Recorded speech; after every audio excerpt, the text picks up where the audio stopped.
Hello my dear students, how are you?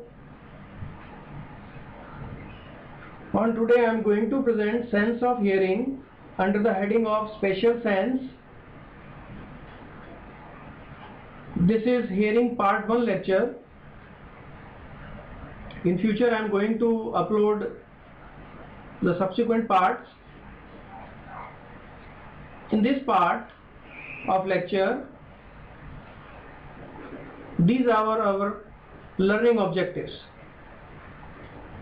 Describe the components and functions of external and middle ear. Explain the role of tympanic membrane and ear ossicles, malleus, incus and stapes.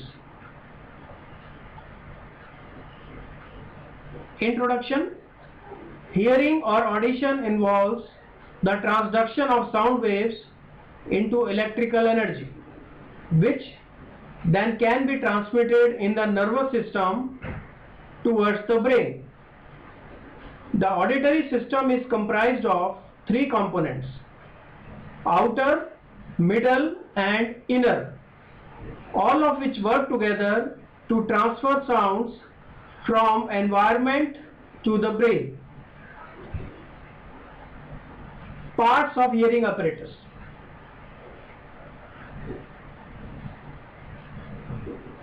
Conductive apparatus, which includes external ear and middle ear. Conductive apparatus conducts the mechanical sound impulse to inner ear. Perceptive apparatus, which is cochlea or inner ear. Cochlea is a part of inner ear. Cochlea converts the mechanical sound impulse into electrical impulses and then finally transmits to higher center via auditory nerve.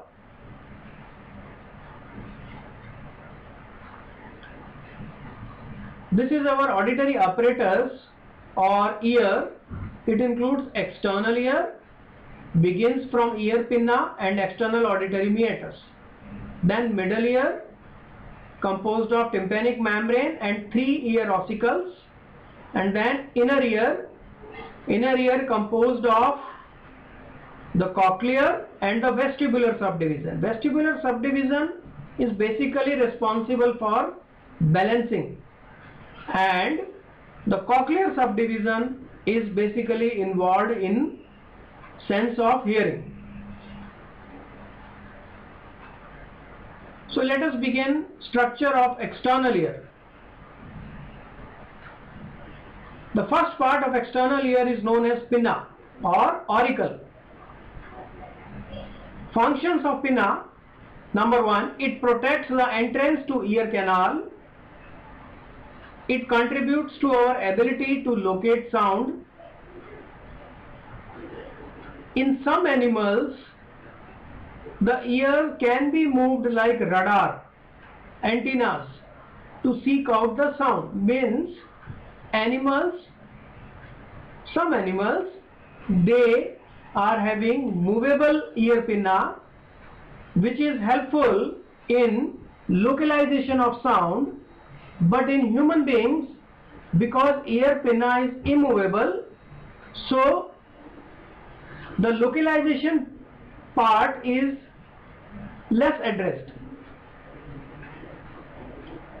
This is ear pinna, first part of external ear, which in turn opens into auditory meatus or called as external auditory meatus. External auditory meatus, also known as auditory canal. From external auditory meatus, sound wave passed inwards to the tympanic membrane. External auditory meatus protects the inner part of ear because they are having ceruminous and sebaceous glands which secrete oily and waxy secretion, which protects the inner part of ear from foreign particles. External auditory meatus also help as a work as a tube resonator. It favors the transmission of high frequency sound, that is between 1000 to 4000 hertz, and generally between 16 to 20,000 hertz. And intensity, it covers 10 to 140 decibel. So act as a tube resonator. So this is our external ear or ear pinna, which opens into auditory meatus, which ends at tympanic membrane, or also known as eardrum. From that tympanic membrane, middle ear begins. Now middle ear. Middle ear contains four things. Number one, a membrane called tympanic membrane or eardrum. Number two, ear ossicles, malleus, hincus, stapes. Two muscles, tensor tympani and stapedius. A tube called Eustachian tube. Let us begin one by one. Membrane or tympanic membrane. Now see the picture of tympanic membrane. Slightly convex towards medially.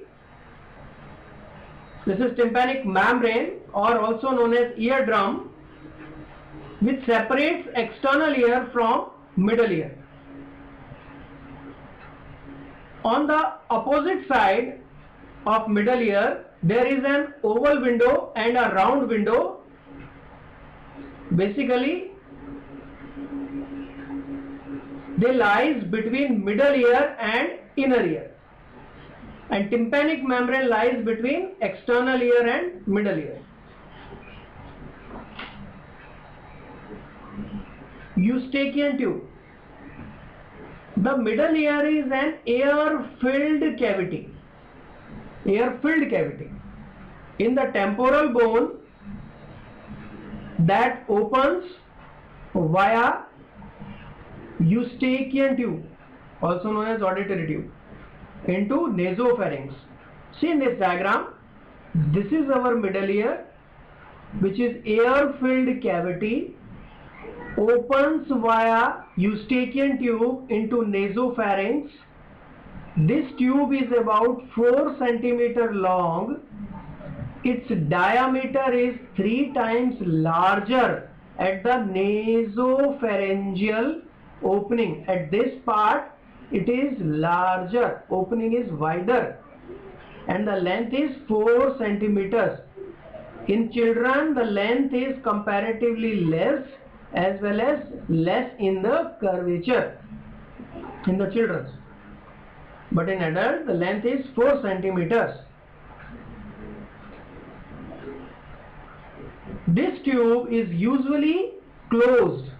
In resting state, it is closed, but during swallowing, during chewing, during yawning, it opens, and keeping the air pressure on the two side or either side of eardrum equalized. So this is the main role of Eustachian tube, because it opens into nasopharynx and to the exterior. So on this side of eardrum, the pressure should be equal to the other side, and this is done by Eustachian tube. Suppose pressure in this side decreases and this side pressure increases, the eardrum will bulge towards the middle ear. And suppose this side pressure decreases and this side pressure increases, the eardrum will bulge towards external ear. But when at the time of yawning, at the time of swallowing, at that time only Eustachian tube opens, and then the pressure on either side of tympanic membrane is equalized, so that it won't be bulge on either side. Another function of Eustachian tube is to prevent any fluid from collecting in the middle ear. If suppose any fluid is collected, it automatically will going to be drained into nasopharynx and into mouth. So it drains the fluid in nasopharynx. If this drainage mechanism was absent, any fluid collecting as a result of inflammation or extravasation would tear through the tympanic membrane. If suppose this tube gets blocked due to inflammation, due to infection, that the fluid, if suppose collected, it will be come out via tympanic membrane by the process of extravasation, and it will tear the eardrum also. So the role of another role of Eustachian tube is to prevent any fluid collected in the middle ear. Now, some important question usually asked regarding the Eustachian tube. These are some reasoning questions which may ask in the examination. Why are the candies or chocolates generally served on flights just before takeoff? I think many of you have experienced this. During the takeoff, the cabin crew members usually serves candies or chocolates. Why they give chocolates or candies before takeoff? Because at the time of takeoff or when aeroplane starts takeoff, it rapidly ascends to higher areas, means in the sky. As you are ascending upwards, the pressure starts decreasing in the air. So our external ear is having less pressure because it is directly in communication with external environment, but the middle ear is having pressure same as it was in ground. So middle ear pressure was high, but external ear pressure is now getting low. So eardrum will going to bulge out exteriorly, and it may causes discomfort in the ear. Sometimes it causes pain also. So to prevent this, cabin crew gives candies or chocolates so that we swallow continuously and the nasopharyngeal tubes gets opened intermittently at the time of swallowing and keeps the pressure constant or maintained on the either side of eardrum, so that the discomfort is now prevented. Now our second question, which may ask that why does pain in the ear often occurs in sore throat? In upper respiratory, in pharyngitis, in sore throat, there is an infection occurs, and this infection might get spread via nasopharyngeal, via this Eustachian tube towards the middle ear. And this inflammation, when spread towards the middle ear via Eustachian tube, it causes pain in the ear, which is commonly seen in sore throat. Our third question is, why does it happens more commonly in children? Why the pain more commonly seen in children, particularly in sore throat or in cold or in congestion? Because as I told you, the length of Eustachian tube is very less and less curvy, bit straighter, and length is also very less as well as more wider. So at the time of congestion in the cold, the tube gets blocked and the air is trapped in the middle ear, and oxygen is slightly get absorbed from the air which is trapped in middle ear, and there is slightly less pressure develops in middle ear, which pulls the tympanic membrane towards the middle ear, and it causes pain, and this is seen more commonly in children.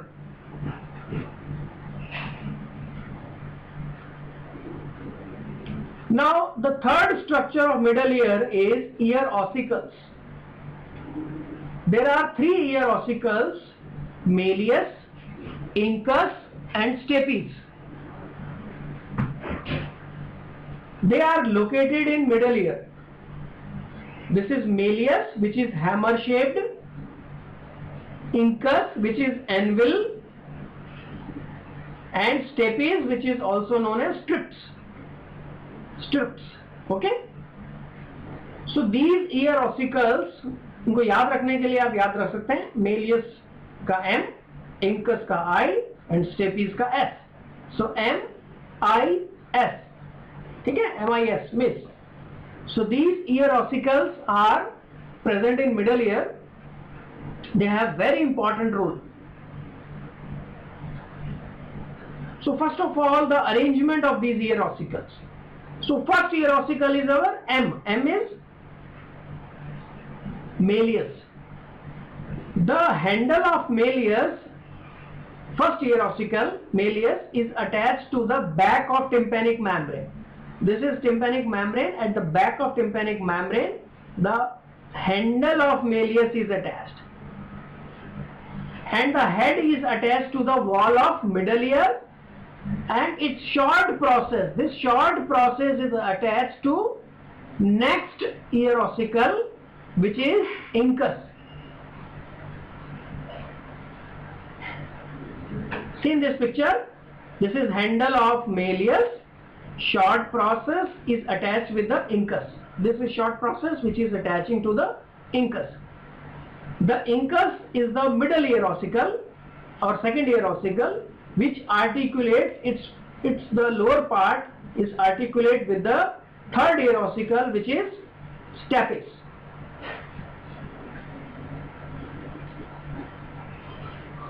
The foot plate of stapes is attached to the wall of oval window. This is wall of oval window. The foot plate of stapes is attached to the oval window.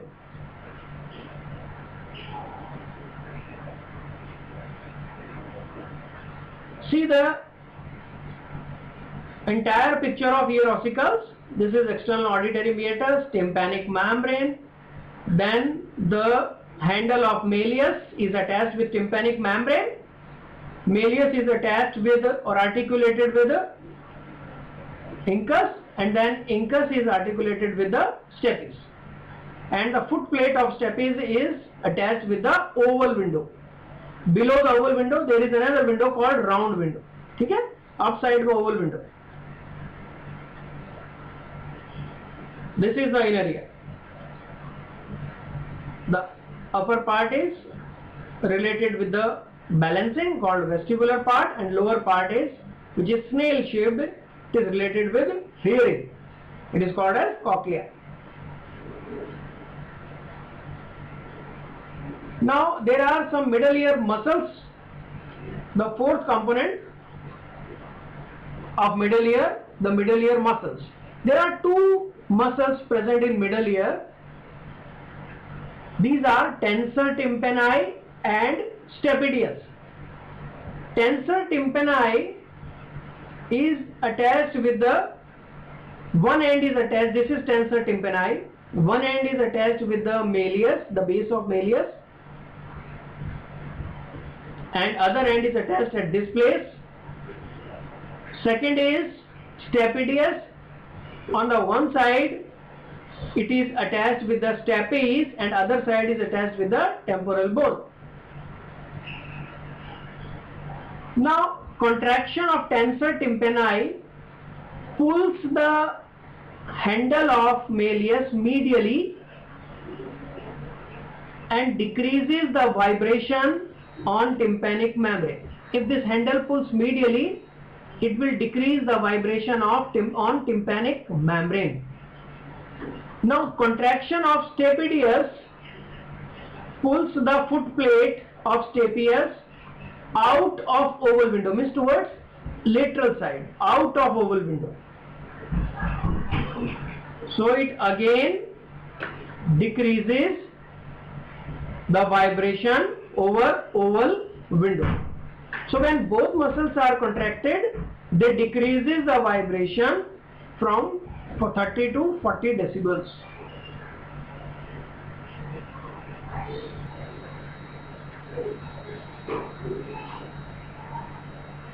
Now the functions of middle ear. Let us discuss one by one. Impedance matching. Number 2, attenuation reflex. Number 3, Eustachian tube, functions of equalization, the pressure on either side of tympanic membrane. This I have already discussed, Eustachian tube in detail. These two are remaining, what is impedance matching and what is attenuation reflex. So this I am going to discuss right now. Eustachian tube already I have discussed. So let us begin impedance first. What is impedance?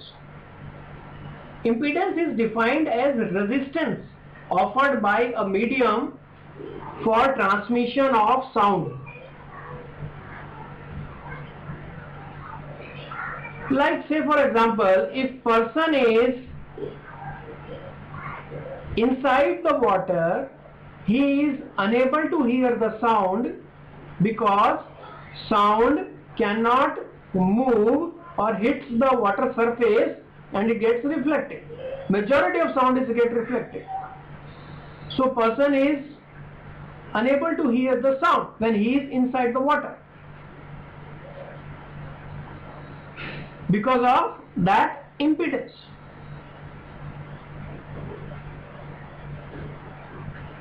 So same thing also happens in our ear. Our middle ear is filled with air. Our external ear is also having air. But our inner ear is fluid filled. So that fluid filled inner ear creates impedance. So how sound is now gets traveled from this fluid filled area? So if sound is suppose get reflected because it is entering from air to water, then how do we hear clearly from labyrinthine fluid? This is our question or problem. We are proceeding towards impedance matching. Okay. So nature has compensated for this loss of energy by having the middle ear in between, which converts sound of greater amplitude and lesser force to the lesser amplitude and greater force. Means from tympanic membrane the sound is having high amplitude but less force because of having more surface area, to the foot plate of stapes which is having very less area. At that foot plate we will receive less amplitude but greater force. This function of middle ear is called impedance matching or transformer action. This impedance matching is described by von Helmholtz in 1868. So how the impedance matching is obtained? There are two mechanisms, or you can say two explanations required to understand impedance matching. Number one, As I told you, the surface area of tympanic membrane is very high in comparison to foot plate of stapes. The surface area of tympanic membrane is approximately 55 square meters, and on the other side the surface area of stapes foot plate is only 3.2 square mm. Means tympanic membrane is 17 times larger than foot plate of stapes. Therefore, through the same force applied by sound wave per unit of area, the pressure is increased by 17 times at the foot plate or face plate of stapes. So pressure is now increased 17 times because of difference in the surface area.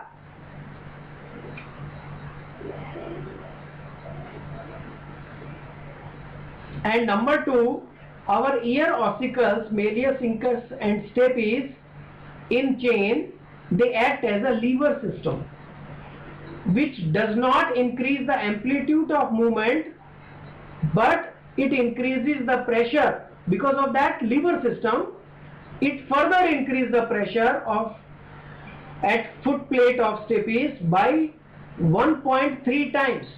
Means already it is increased by 17 times because of difference in the surface area, and the second is because of lever system. These ear ossicles act as a lever system.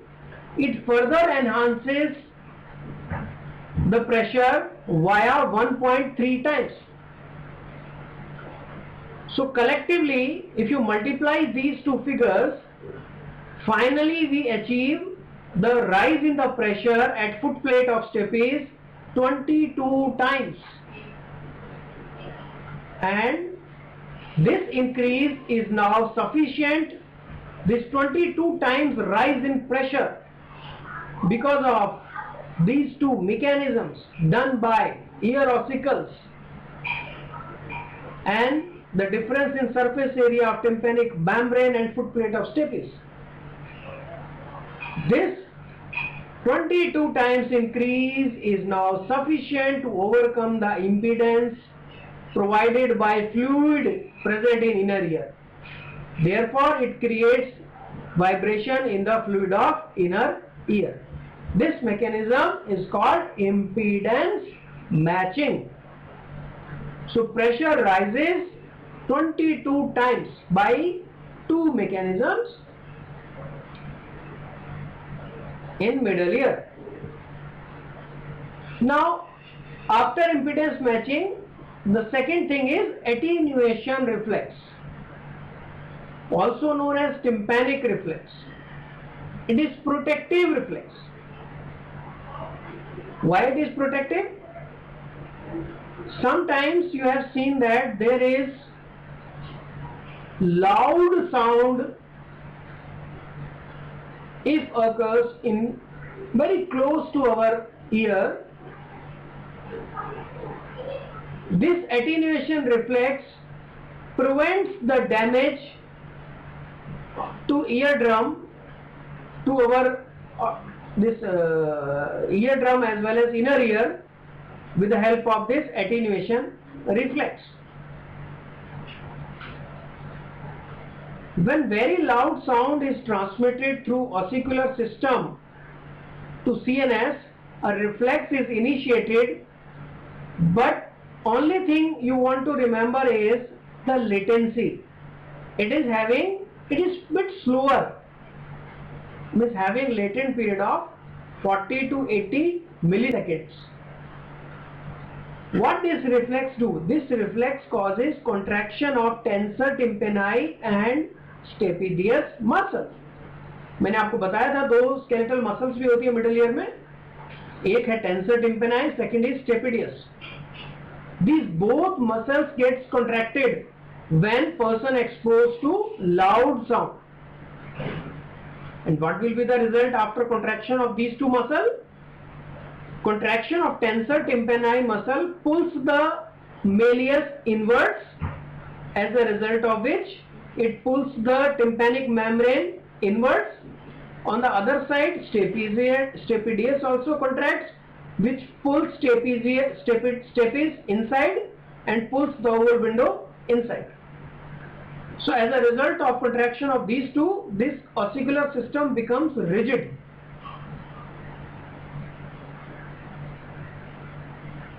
And therefore it fails to vibrate with the sound wave.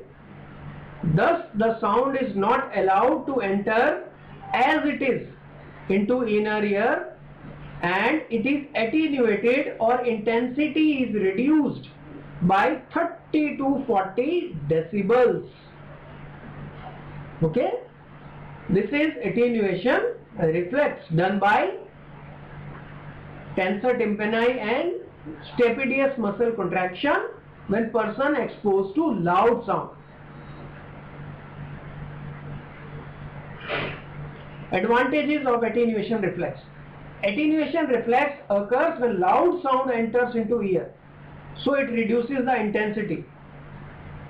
Okay, it reduces significant intensity of loud sound. If suppose this attenuation reflex is absent,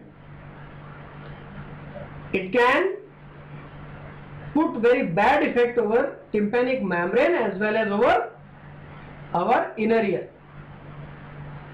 So it protects cochlea from damaging the vibration caused by excessively loud sound. It attenuates and masks the low frequency environmental sounds, like the background sounds. It masks and allows the person to concentrate on the sound above 100 cycles per second. So means less than 100 cycles per second sounds are masked by attenuation reflex.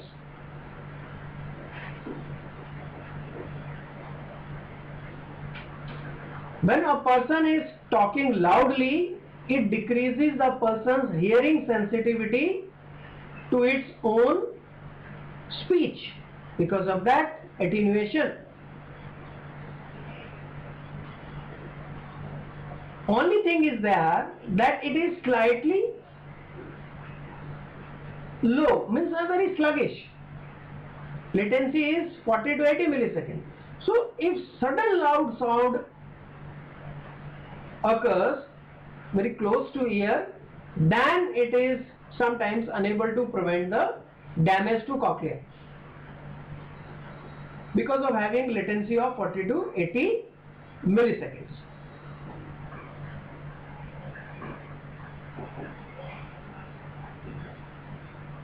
So summary of attenuation reflex: it prevents damage to cochlea from loud sound, but the reflex is slow to protect the ear from sudden impulsive noise, but have effect on long lasting noise. लंबे समय तक अगर बहुत loud sound आ रहा है तो इसका effect बना रहता है, and it prevents the damage to cochlea. इसके अंदर भी आप ध्यान रखिए, दो मसल्स मैंने आपको बताई, one is tensor tympani, second is stapedius. इसमें स्टेपिडियस मसल्स का ज्यादा इंपॉर्टेंट रोल होता है टेंसर टिम्पेनाई से. आई सपोज टेंसर टिम्पेनाई अगर वर्क नहीं कर रहा है due to any defect from birth, still the attenuation reflex is there because of stapedius muscle. लेकिन अगर स्टेपिडियस ही वर्क नहीं कर रहा है, then this attenuation reflex will no longer work and person may or person is vulnerable to loud sound to get damage of cochlea. दूसरा मैंने effect आपको एडवांटेज बताया था, it mask the low frequency environmental sound, means less than 1000 hertz frequency is masked by attenuation reflex. So it reduces the sound produced during the person's own speech and chewing. These are some advantages of attenuation reflex. Okay, so I have discussed in this lecture today the anatomy of external ear, anatomy of middle ear, Functions of middle ear. First of all, we have discussed 4 components of middle ear: tympanic membrane, ear ossicles, then stapedius and tensor tympani muscle and eustachian tube. And I have discussed the functions of all these 4 things present in middle ear. And then lastly, we have discussed impedance matching and attenuation reflex. Okay, so now this lecture is over. Very soon I am going to upload the next lecture, part 2, in which we will discuss structure of internal ear and how sound is perceived in internal ear. Thank you very much, students.